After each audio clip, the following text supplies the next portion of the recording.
more desensitized well, to something I think like it that. does say something, and Pepsi is an interesting marketer here, because Pepsi has had a long relationship with African Americans. They were one of the, like Cadillac, that Pepsi was one of the first large multinationals that were giving franchises and distributorships to African Americans. There's actually a book on African Americans and Pepsi, if you want to read more about this.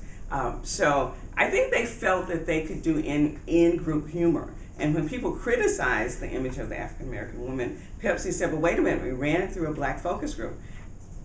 As in-house humor, I mean, think of any ethnic group that you belong to, any group that you belong to. There are lots of jokes that are funny in, that are not funny out. That's what happened with Dave Chappelle, is that he had not imagined what white America was laughing at. He was just thinking about what was funny to him. And when he looked across the studio and saw a white crew member laughing, it's when he had his break. Do you remember this a few years ago? And that's what he said. He said, wait a minute, I hadn't thought about this. And many of us are saying, well, why not? Because who did you think your audience was? I think it says something about Pepsi and their anticipation, because in an ad, you're anticipating what the audience is. You pay a lot of money to anticipate what the audience is going to respond to, because this couple does something that not that long ago would get you lynched. I mean, they hurt a white woman. Just looking like you were going to hurt a white woman could get you lynched. And so that idea that they expect a mainstream audience, not just a black audience, this is a Super Bowl, a mainstream audience to laugh at a black couple who has just hurt a white woman lying on the ground. This is anything goes humor. But that it crosses that racial barrier in a way that, like Red House Furniture did. It crosses another barrier. But notice what it does by breaking the racial taboo, it steps into a gender problem. Because here is a woman who's lying on the ground hurt, and the audience is invited to laugh at that.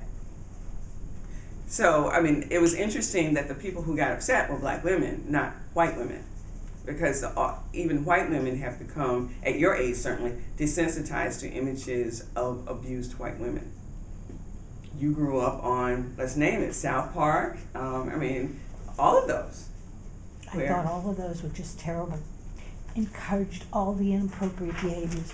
I used to talk back to the television when my girls were watching TV.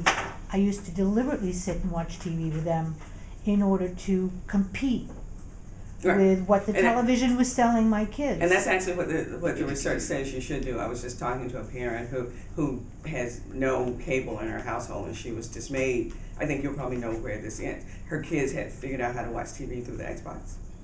We used to walk away with the cord. Yeah, well now that if you have other things, and I said, and you just made it way too attractive. I mean, the data says you sit and you not so much argue with it, but you just intervene. You can just go, I don't believe that, and kids will go, wait, oh, maybe so.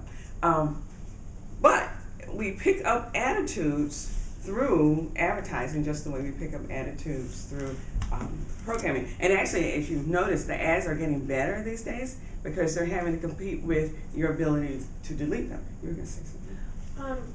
I was just going to say that I don't really think that people see it as a racial problem. The guy like ducking and the wife hitting the girl on accident. Mm-hmm. Like, I never thought about slaves and that's a good issue that she you brings know, up. that they would The be younger generation punished for that.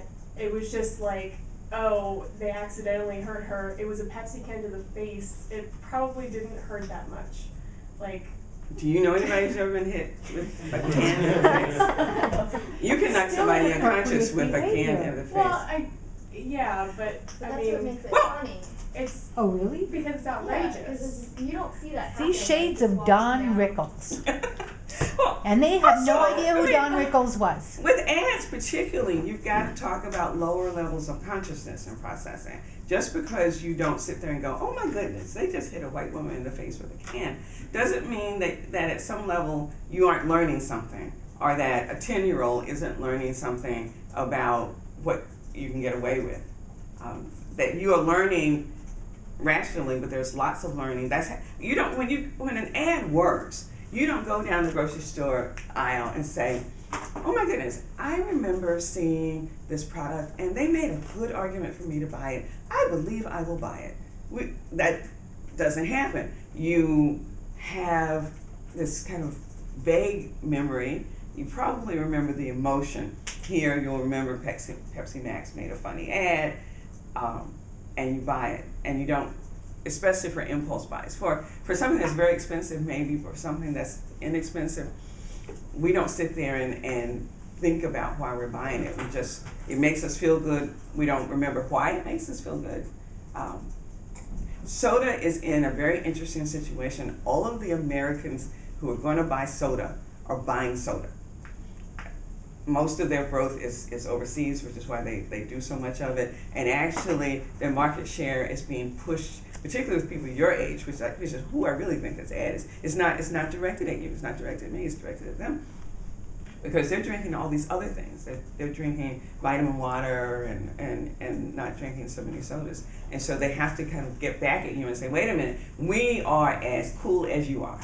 And I really, when I said this to you when we were first talking about the ad, I said, this is old people trying to be cool.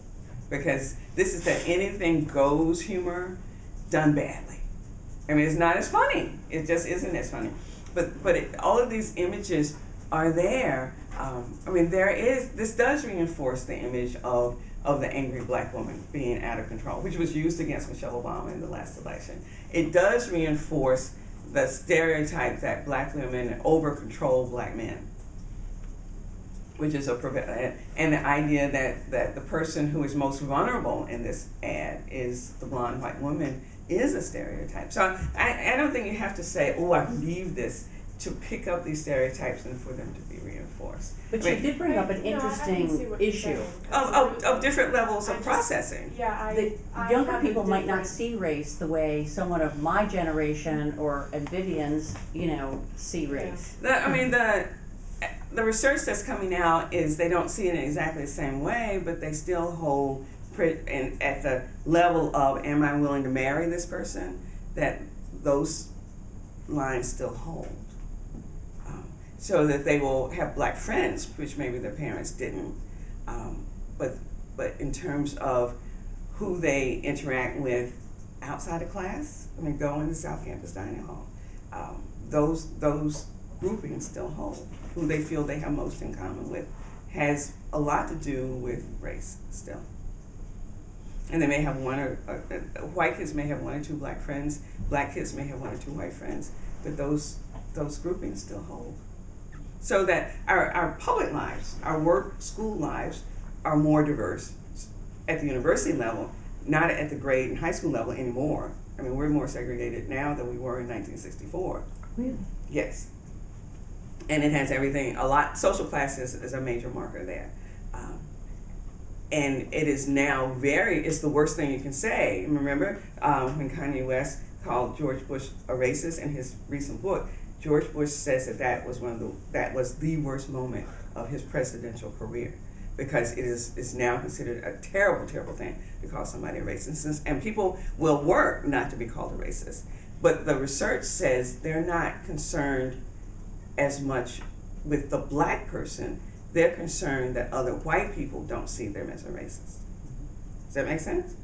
So racial relations haven't changed as much. They've shifted. Whereas before it was okay to be a racist. I mean, in certain parts of the country it was actually a good thing, as perceived by your other colleagues. Now it's considered a terrible thing, but that doesn't mean that the attitudes have just gone underground. I mean, I think your point holds until you get to lower levels of consciousness. And race is one of those things that is very much a lower level consciousness sort of thing. I just actually wrote about this, about the number of crimes in which somebody does something and they blame a big black man. But if you look at the crime statistics, for instance, the journalist up in New York who had been assaulted, and she actually blamed a dark Latino, so she kind of mixed the two. I mean, that's the difference, isn't it? Now Latinos get blamed too. That's not progress as far as I'm concerned. But the crime statistics don't hold. Most people are assaulted by people that they know, much less people of the same race. But that there was a nun in New Jersey who claimed rape by she actually said 6'2" black man. And it turned out that she